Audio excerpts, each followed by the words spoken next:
Salam sejahtera Malaysia, terima kasih kerana menonton video-video dalam channel ini. Sebelum kita mula, jangan lupa untuk tekan tombol subscribe, share, like dan komen.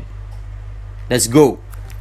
Salam sejahtera dan salam perpaduan kepada seluruh rakyat Malaysia dan pendengar berita panas malam ini dipetik dari syabuddin.com.net bertajuk Selepas akaun bank dibeku, rumah dan pejabat pribadi pemimpin-pemimpin bersatu hendaklah juga diperiksa. Berita penuh.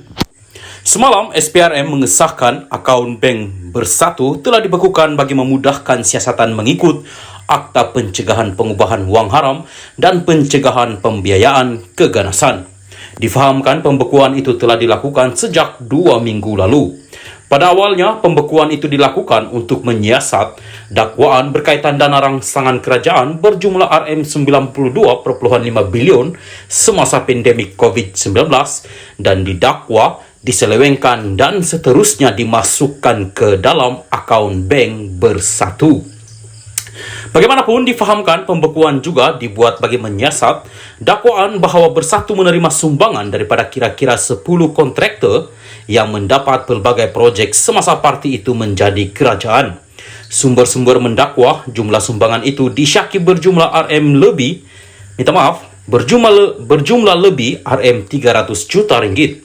Dakwa sumber berkenaan lagi, baki dalam 2 akaun bank bersatu ketika ini adalah sekitar RM40 juta ringgit. Tindakan SPRM itu tidaklah memeranjatkan kerana berdasarkan penyata akaun yang tersebar luas di media sosial, bersatu didapati menerima dana berjumlah beratus-ratus juta sewaktu tempoh PKP berkuat kuasa pada 2020 dan 2021. Soalnya, siapa memberi wang sebanyak itu dan kenapa mereka memberinya? Sedangkan sewaktu tempoh PKP, banyak perniagaan berdepan masalah kewangan dan tidak beroperasi sepenuhnya. Dana tersebutkah yang menjadikan Bersatu dan PN begitu mewah berbelanja bukan saja dalam PRU 15 lalu, bahkan sejak PRN Melaka dan Johor lagi?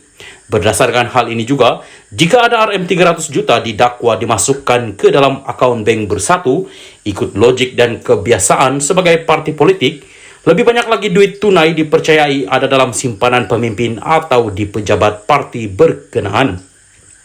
Ini kerana dalam mana PRU, urusan perbelanjaan sebahagian besarnya adalah dalam bentuk tunai dan daripada tangan ke tangan.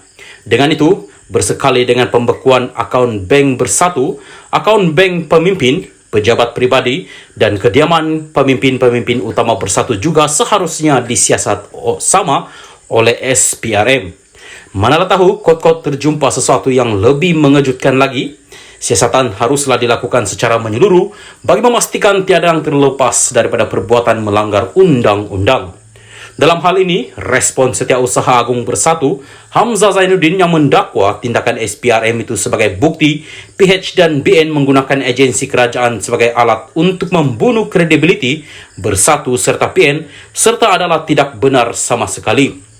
Beliau malah menuduh ia sebagai strategi jelek pentadbiran semasa PH dan BN untuk mengalihkan perhatian rakyat daripada kelemahan, kegagalan dan nepotisme yang membelenggu mereka.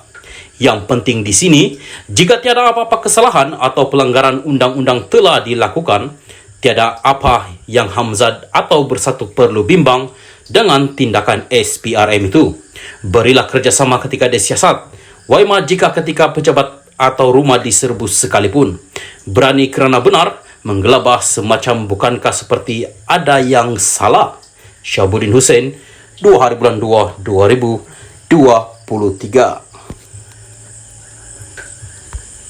Salam sejahtera dan selamat malam kepada seluruh rakyat Malaysia dan pendengar berita seterusnya.